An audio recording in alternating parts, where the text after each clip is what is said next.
ሰላም ጥዕና ሃበልና ኣብ ዝተፈላለዩ ኩርናዓት ዓለም ኮይንኩም ትከታተሉና ዘለኹም ኩራትን ክቡራንን ከመይ ትኾኑ ዓበይቲ ነጥብታት ብምቕዳም ዕለታዊ ዜናታት እንሆ ጀሚሮሎም ከም ልሙድ ላይክ ሼርን ሳብስክራይብ እናገበርኩም ሳና ንኽትጸንሑ ብምዕዳም ፈለማ ኣርእስተ ዜና ክነስምዐኩም ነባር ቤት ምኽሪ ትግራይ ንጽባሕ 27 ሚያዝያ 2018 ዓመተ ምህረት ኣኼባ ከም ዝተጸውዐ ተፈሊጡ ንውሳነ ማእኸላይ ኮሚቴ ህወሓት ሲዒቡ ነባር ቤት ምኽሪ መንግስቲ ትግራይ ናብ ስሩዕ ንምምላስ ምንቅስቓስ ዝተጀመረ ኮይኑ ሎሚ 26 ሚያዝያ ተኣኪቡ ፕረዚደንት ክመርጽ ተባሂሉ እኳ እንተነበረ እቲ ኣኼባ ንጽባሕ ከም ዝተሸጋገረ እዩ ዝወፁ ዘሎ ሓበሬታታት ዘመልክቱ ስርዓት ብልጽግና ብርክት ዝበላ ተሽከርከርቲ ናብ ውሽጢ ዓዲ እትዩ ብኻሊእ መዳይ ኣጽዋር ዝጸዓነት ነፋሪት ካብ ሃረር ሜዳ ናብ ባህር ዳር ከም ዝተጓዓዘት ምስልታት ሳተላይት ኣረጋጊጾም ህዝቢ ትግራይ ዘይሸሞ መንግስቲ ኣብ ትግራይ ቦታ የብሉን ክብል ኣዛዚ ኣርሚ ስሳ ጀነራል ህንፃ ወልደ ጊዮርጊስ ገሊጹ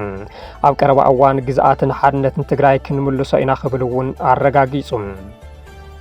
ኣሜሪካ ፕሮጀክት ነጻነት ብዝብል ኣብ ልዕሊ ኢራን ወፍሪ ምጅማራ ተፈሊጡ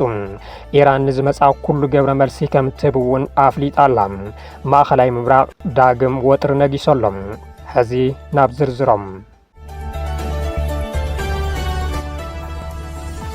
ነባር ቤት ምኽሪ ትግራይ ንጽባሕ 27 ሚያዝያ 2018 ዓመተ ምህረት ኣኼባ ከም ዝተጸውዐ ተፈሊጡ ንውሳነ ማእኸላይ ኮሚቴ ህወሓት ሲዒቡ ነባር ቤት ምኽሪ መንግስቲ ትግራይ ናብ ስሩዕ ንምምላስ ምንቅስቓስ ዝተጀመረ ኮይኑ ሎሚ 26 ሚያዝያ ተኣኪቡ ፕረዚደንት ክመርጽ ተባሂሉ እኳ እንተነበረ እቲ ኣኼባ ንጽባሕ ከም ዝተሸጋገረ እዩ ዝወፁ ዘሎ ሓበሬታታት ዘመልክቱ ሎሚ 26 ሚያዝያ ማእኸላይ ኮሚቴ ህወሓት ኣኼባ ከም ዝነበሮ ዝተሓበረ ኮይኑ ብመሰረት እዚ ዝወሰኖ ነባር ቤት ምኽሪ መንግስቲ ትግራይ ጽባሕ ተኣኪቡ ፕረዚደንት ኣፈ ጉባኤን ምክትልን ክመርጽ ተባሂሉ ትጽቢት ይግበር እቲ ቤት ምኽሪ ንሎሚ ክእከብ ተባሂሉ እኳ እንተነበረ መን ፕረዚደንት ይኹን ኣብ ዝብል ጉዳይ ማእኸላይ ኮሚቴ ብሓሳብ ስለ ዝተፈላለየ ንጽባሕ ንኽሸጋገር ምኽንያት ከም ዝኾነ ፍልፍላት ይሕብሩ ይኹን እምበር ማእኸላይ ኮሚቴ ህወሓት ቅድሚ 6 ዓመታት ብመረጻ ኣብ ዝተጣየሸ ቤት ምኽሪ ርእሰ ምምሕዳር ዝነበሩ ዶክተር ደብረጽዮን ገብረ ሚካኤል ፕረዚደንት ክኾኑ ከም ዝወሰነ ዘይስሩዓት ሓበሬታታት ይወጸሎም ህወሓት ነቲ ብማእኸላይ ኮሚቴ ዝወሰኖ ብመንግስቲ ፌደራል በይናዊ ውሳነ ዝተናውሐ ስልጣን ጊዜያዊ ምምሕዳር ኣፍሪስካ ብነባር ቤት ምኽሪ ምትካእ ዝብል ውሳነ ናብ ህዝቢ ምውራድ በብደረጅኡ ዘተዘካየደሉ ኮይኑ ሕዚ ኣብ ናይ መወዳእታ ብርኪ ከም ዝበፅሐ ዝግለጽ ዘሎ ነዚ ውሳነ ብዙሓት ተናሕናሕቲ ውድባትን ምሁራትን ትግራይ እናተቃወምዎ እንትኾኑ ህወሓት ግና እቲ ዝጣየሽ መንግስቲ ሓቆፋይ ንክኸውን ክስራሕ እዩ ባህላ እዩ ህወሓት ነቲ ብመንግስቲ ፌደራል ጥራሕ ዝተናውሐ ስልጣን ጊዜያዊ ምምሕዳር ኣፍሪሱ ነባር ብህዝቢ ዝተመረጸ ቤት ምኽሪ ምምላስ ዝወሰነሉ ምኽንያት ውዕሊ ፕሪቶርያ ተጣሒሱ እዩ ዝብል መበገሲ እዩ መንግስቲ ፌደራል በመሰረት ኣብ ፕሪቶርያ ዝኣተወ ውዕሊ ግዝኣትን ተመዛበልትን ትግራይ ብዘይ ምምላሱን ሕጋውነት ህወሓት ብምስራዙን ነቲ ውዕሊ መሊኡ ከይተግበሮ ፀንሐ እንትትከውን ዕጡዋት ብምዕጣቕን ኣብ ቀረባ ድማ ኣብ ትግራይ መጥቃዕቲ ድሮን ብምፍጻሙ ቀፂሉ ድማ ነቲ ብክልቲኦም ተዋዓልቲ ኣካላት ክናዋሕ ዝግብኦ ጊዜያዊ ምምሕዳር በይኑ ብምውሳኑ ነቲ ውዕሊ ኣፍሪስዎ እዩ ዝብል ገምጋም ህወሓት እዩ ኣብዚ ጉዳይ መንግስቲ ፌደራል ዛጊል ዝበሎ ነገር እኳ እንተዘይሃለወ ስልጣኖም ዝተናውሐሎም ፕረዚደንት ታደሰ ወረደ ግና ስልጣኖም ስሩዕ ብዝኾነ መንገዲ ከም ዘየረኩ ደጋጊሞም ገሊጾም እዮም እዚ ኣብ ትግራይ ካሊእ ቅልውላው ንኸይፈጥር ዝለዓለ ስግኣት ዝፈጠረ ኮይኑ ኣፈጻጽሙ ከመይ ይኸውን ዝብል ናይ ብዙሓት ሕቶ እዩ ህወሓት ነቲ ነባር ቤት ምኽሪ መሊሱ ናብ ስራሕ ምስ ኣተወ ግብረ መልሲ መንግስቲ ፌደራል እንታይ ክኸውን ይኽእል እቲ ዝዓበየ ሕቶ እዩ ኣብ ልዕሊ ትግራይ ዳግም ኩናት ክኸፍት ከም ዝኽእል ዝንገረሉ ዘሎ መንግስቲ ፌደራል ኣብ ትግራይ ተደጋጋሚ ምንቅስቓስ ድሮናት እናገበረ እንትትከውን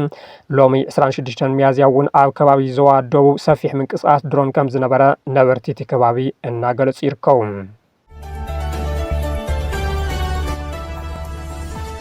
ስርዓት ብልጽግና ብርክት ዝበላ ተሽከርከርቲ ናብ ውሽጢ ዓዲ እትዩ ብኻሊእ መዳይ ኣጽዋር ዝጸዓነት ነፋሪት ካብ ሃረር ሜዳ ናብ ባህር ዳር ከም ዝተጓዓዘት ምስልታት ሳተላይት ኣረጋጊጾም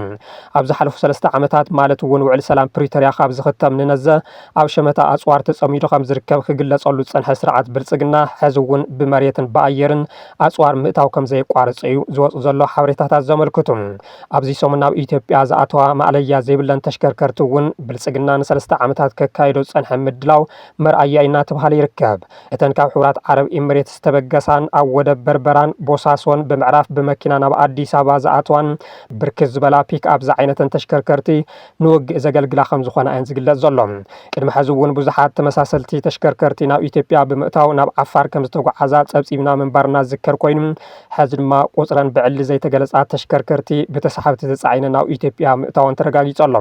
እተን ኣብ ሑጻን ሃሩርን ከገልግላ ተባሂለን ዝኣትዋ ዘለዋ ተሽከርከርቲ ብቐንዱ ብሸነኽ ዓፋር ዘገልግላ ከም ዝኾና እዩ ዝወጹ ሓበሬታታት ዝሕብሩ። ብተመሳሳሊ ብኣየር እውን ዘየቋርጽ ኣጽዋር ዝኣቱ ዘሎ ኮይኑ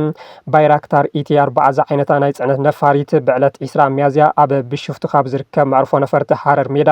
ናብ ክልል ኣምሓራ ከተማ ባህር ዳር ብምምራሕ ዝጸዓነቶ ኣጽዋር ኣራጊፋ ድሕሪ 5 ሰዓታት ናብ ሓረር ሜዳ ከም ዝተመለሰት ምስልታት ሳተላይት ኣቃሊዖም ኣለዉ።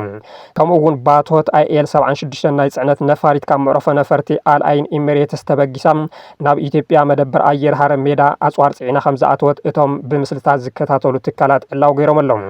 ስርዓት ብልጽግና ኣብ ልዕሊ ትግራይ ዳግም ወራር ንምፍጻም ኩሉ ምድላዋቱ ከም ዝዛዘመና ተገለጸ ዝርከብ ኮይኑ ሕዚ ዝጽበየሉ ዘሎ ሓደ ነገር እንተሃለወ ሕወሓት ኩናት ጀሚሩ ኢሉ ንምእዋጅን ኣብ ዲፕሎማሲ ዓለም ተቐባልነት ንምርካብን ጥራሕ ከም ዝኾነ እናተገለጸ እዩ።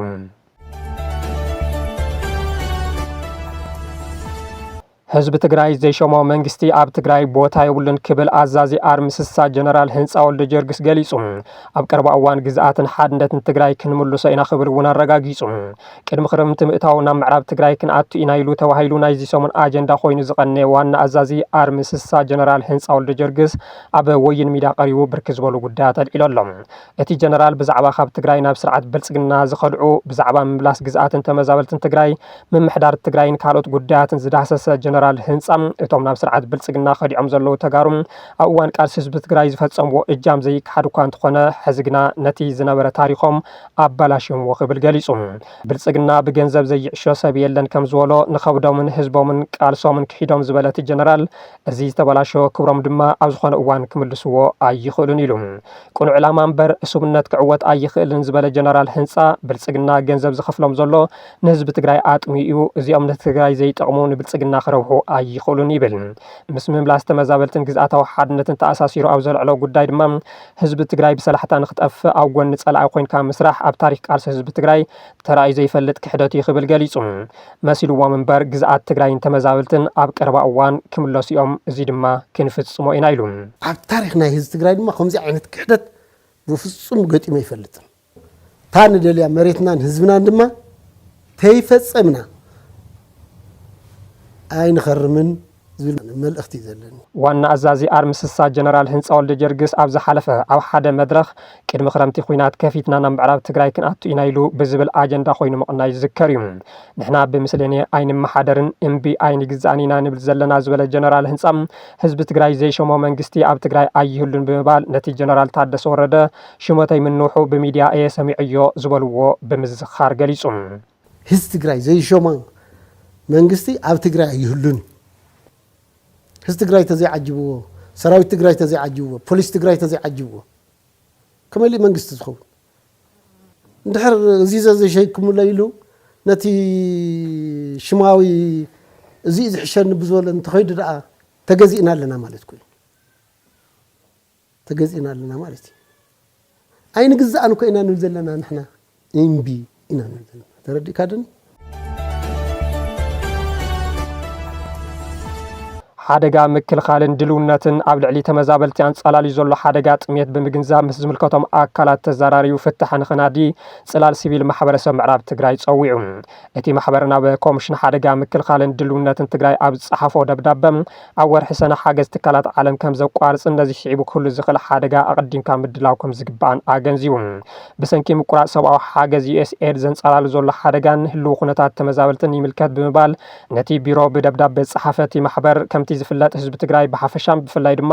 እቲ ካብ መረቦቱ ተመዛቢሉ ኣብ ውሽጢ ዓዲ ኣብ ዝተፈላለዩ መዕቆታት ዝርከብን ናብ ሱዳን ዝተሰደደን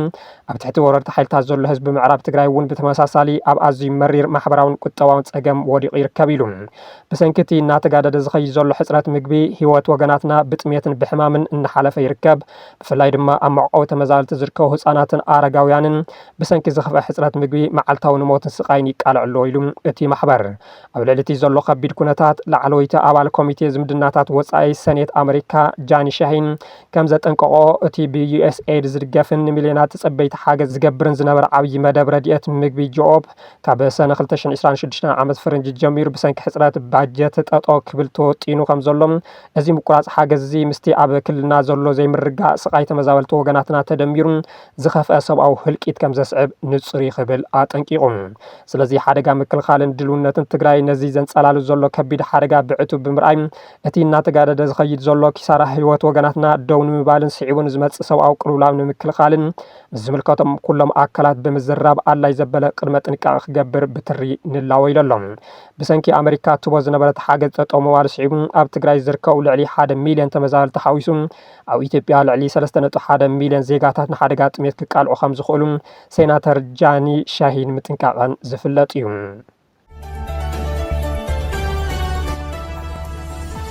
ኣብ ስዑድ ዓረብ ተተሓይዞም ስግኣት ሞት ዘንጸላለዎም ኢትዮጵያውያን ማሕበረሰብ ዓለምን ትካላት ሰብኣዊ መሰለትን ብህፁፅ ክወጽሑሎም ማሕበር መናእሰይ ትግራይ ጻውዒት ኣቕሪቡ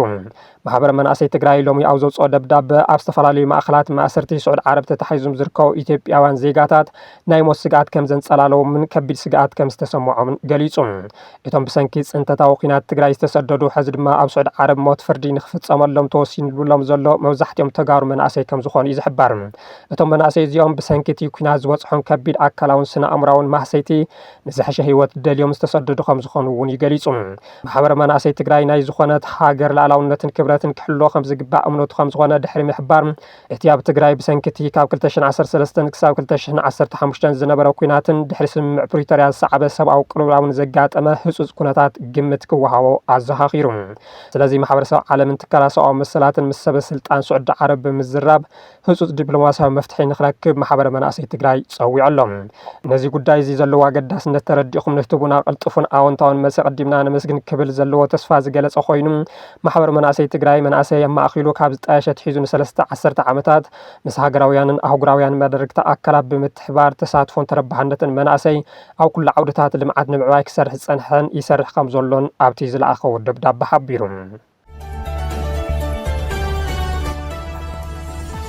ኣሜሪካ ፕሮጀክት ነጻነት ብዝብል ኣብ ልዕሊ ኢራን ወፍሪ ምጅማራ ተፈሊጡ ኢራን ንዝመጻው ኩሉ ግብረ መልሲ ከም ትብ ኣፍሊጣላ ማእኸላይ ምብራቕ ድማ ዳግም ወጥሪ ነጊሱሎ ኣሎ ፕረዚደንት ዶናልድ ትራምፕን ማእኸላይ እዝ ኣሜሪካ ሴንትኮም ከም ዝሓበርዎም ኣሜሪካ ካብ ሎሚ ሶኒ 26 ሚያዝያ ጀሚራ ፕሮጀክት ነጻነት ወይ ድማ ፕሮጀክት ፍሪደም ዝተሰየመ ወተሃደራዊ ስርሒት ከተካይድ ምዃና ዕላው ዝገበረት ኮይና ናብ ተግባር ምእተዋና ተገለጸ ይርከብ እዚ ስርሒት እዚ ኣብ መጻው ሆርሙዝ ተዓጊተን ዘለዋ ናይ ዘይሻራውያን ንጹሃትን ሃገራት ንግዳዊ መራኽብ ንምውፃእን ንምምራሕን ዝዓለመ እዩ ዕላማቲ ስርሒት ኣብቲ ዞባ ብዘሎ ወተሃደራዊ ወጥሪ ተዓጊተን ዘለዋ ኣስታት 200 ንግዳዊ መራኽብ ኣብ ጽንኩር ኩነታት ወይ ድማ ሕፅረት ምግብን ቀረብን ዝርከቡ 20,000 መርከበኛታት ንምድሓን ዝዓለመ ሰብኣዊ ስጉምቲ ተዋሂሉ ተገሊጹ ኣሎ ማእኸላይ እዚ ኣሜሪካ ሰንትኮም ከም ዝገለጾም እቲ ስርሒት 15,000 ወተሃደራት ዘመናዊ ሚሳኤል ዝተዓጠቓ መራኽብ ውግእ ልዕሊ 100 ነፈርቲ ከምኡውን ብርሕቀት ዝመሓደራ ድሮናት ዘጠቃለለ እዩ በዚ ዝጥቀማ ሃገራት ድማ እቲ ሓገዝ ምስቲ ውግእ ብቐጥታ ንዘይተኣሳሰራ ዘይሻራውያን ሃገራት ጥራሕ ዝምልከት ኮይኑ እዘን መራኽብ ካብቲ ዝተሓላለኸ ናይ ማይ ክሊ ብሰላም ንኽወፃ ዝሕግዝ እዩ ፕረዚደንት ትራምፕ ኣብ ዘውፅዎ ጽሑፍ ኣብዚ ሰብኣዊ ስርሒት ዝኾነ ዓይነት ምትእትታው ወይ ዕንቅፋት እንተጋጢሙ ኣሜሪካ ብሓይሊ ክትምክት ምዃና ኣጠንቂቖም ኣለዉ